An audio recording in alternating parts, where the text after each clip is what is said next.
వాళ్ళు ఉంటే వాళ్ళ రెంట్ తగ్గించుకోవచ్చు కదండి, ఇలా పర్సంటేజ్ పెంచవచ్చు కదండి. నిజంగా వాళ్ళకంత ప్రేమ ఉంటే అది మాత్రం చేయరు. ప్రేక్షకులు ఈ రక్త మాంసాలు, రక్తాన్ని సూపుగా మాంసాన్ని ఫ్రైగా తినడానికి అలవాటు పడ్డ దుర్మార్గులు వీళ్ళు. నిస్సందేహంగా చెబుతున్నాను. వాళ్ళని మనుషులుగా పోల్చడం కూడా చాలా తప్పు. ఆ బాధలు పడ్డవాళ్ళు నేను కూడా ఉన్నాను. వాళ్ళని మనుషులుగా పోల్చడం అంటే ఎంత తప్పో వాళ్ళని కనుక సమర్థిస్తే మన మనుషులు కింద కాదండి. ఈరోజు చిత్ర పరిశ్రమలు ఏ విధంగా నాశనం చేస్తున్నారో కళ్ళ ముందు కనపడతానే ఉన్నాయి. ఒక్కోటి ఈరోజు ఆక్యుపై చేసుకుంటూ వచ్చేసి వాళ్ళు మొత్తం స్వాధీనం చేసుకొని కొత్తగా వచ్చారు వీళ్ళు. మైత్రి మూవీస్ వాళ్ళు కావచ్చు, సితారా వాళ్ళు కావచ్చు. కొంచెం సంస్కరణలు తీసుకొద్దాం, చిత్ర పరిశ్రమ మనం నిర్మాతలం కదా. ఈరోజు నేను పేరు పెట్టి చెబుతున్నానండి, ఇప్పుడు ఆయన కూడా చెప్పాడు కదా, సురేష్ ఫిలిం డిస్ట్రిబ్యూషన్ ఉంది, సురేష్ బాబు గారు ఉన్నారు, సురేష్ ప్రొడక్షన్స్, సురేష్ ఫిలిమ్స్ నిర్మాతగా ఆయనకు స్టూడియో ఉంది. ఒక్క సినిమా తీయట్లా చూడండి, కదా చాలా కాలం ఒక్క సినిమా తీయట్లా. ఎన్ని సంవత్సరాలు అయింది సినిమా తీసి? ఒక 7 సంవత్సరాలు దాటింది సినిమా తీయట్లా. రెండోది ఒక్క సినిమాను కూడా ఆయన కొన్ని రిలీజ్ చేయట్లా. ఒక్క సినిమాను కూడా కొన్ని రిలీజ్ చేయట్లా. శుభ్రంగా అంతా అయిపోయిన తర్వాత నాలాంటి వాడు లేకపోతే కుమార్ గారు అంటే కొంచెం సమర్థుడు, నోరేసుకుని ఆయన చేయాల్సిందంతా ఆయన చూస్తే ఒక భయం. ఇప్పుడు నా బొట్టాడు ఏదైనా తీశాడనుకోండి, విడుదల సమయానికి నా దగ్గర డబ్బులు ఉండవు, సినిమా చాలా బాగుంటుంది, అప్పుడు వచ్చి చూస్తారు. చూసిన తర్వాత సురేష్ ప్రొడక్షన్స్ నిర్మాత సురేష్ బాబు, నేను కనపండి ఎక్కడ, వాళ్ళ పేర్లు వేసుకుంటారు, ప్రచారం చేసుకుంటారు, సినిమా విడుదల చేస్తారు. అప్పుడు డబ్బులు కూడా ఇరు, నేను పబ్లిసిటీ పెడుతున్నాను, నీ సినిమా నేను రిలీజ్ చేస్తాను అంటారు.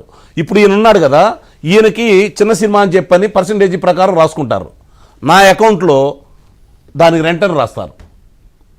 ఆ సినిమాకి ఆయన థియేటర్లో 10 లక్షల షేర్ వచ్చిందనుకోండి, 10 లక్షల షేర్ వచ్చిందనుకోండి, మామూలుగా వాళ్ళకి 4 లక్షలు రెంట్ అంటే మిగిలిన 6 లక్షలు తీసుకుంటారు. అదే కనుక మీరు 2 లక్షలే వచ్చిందనుకోండి, 4 లక్షలు రెంట్, 2 లక్షలు మీరు కట్టండి అని చెప్పని వేరే సెంటర్లో వచ్చే దాంట్లో ఈ డబ్బులు తీసుకుంటారు. ఇంత దుర్మార్గంగా చిత్ర పరిశ్రమను నాశనం చేస్తున్నటువంటి పరమ దుర్మార్గులు అండి పాయింట్. ఓకే, పవన్ కళ్యాణ్ అది చాలా పెద్ద దారుణమైన ఇదే. పవన్ కళ్యాణ్ గారి సినిమాకు ముందే ఎందుకు వచ్చింది ఇప్పుడు వ్యక్తిగతంగా సురేష్ బాబుకు సంబంధించినటువంటి విశాఖపట్నంలో ఉన్నటువంటి వాళ్ళకి అంతకుముందు గతంలో స్టూడియో కట్టుకోవడానికి అవకాశం ఇచ్చారు.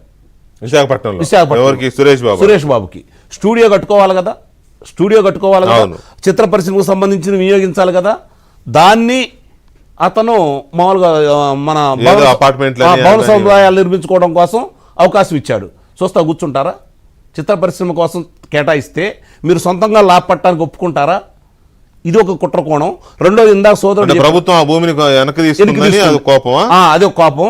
రెండోది ఇందాక సోదరుడు చెప్పినట్టు మైత్రి వాళ్ళకి ఇచ్చారు కాబట్టి, ఇది సితార వాళ్ళకి కొన్నిసార్లు ఇచ్చారు కాబట్టి, వాళ్ళ దగ్గర నుంచి ఏదో ఒక అదిరిచ్చి బెదిరిస్తే వాళ్ళు ఇన్నే రకాలు కాదు కాబట్టి, ఇలాంటి విషయాలు బయటికి తీసుకొస్తే మనకెందుకు లేని వాళ్ళు వదిలేస్తే ఎంతకో కొంతకి మీరే విడుదల చేయండి, మీ దగ్గరే థియేటర్లన్నీ ఉన్నాయి కదా, మీరు దాన్ని ఎంతో కొంతకి విడుదల చేయండి అని చెప్పని వాళ్ళ దగ్గరికి వెళ్తారనే భావనలో చేశారు.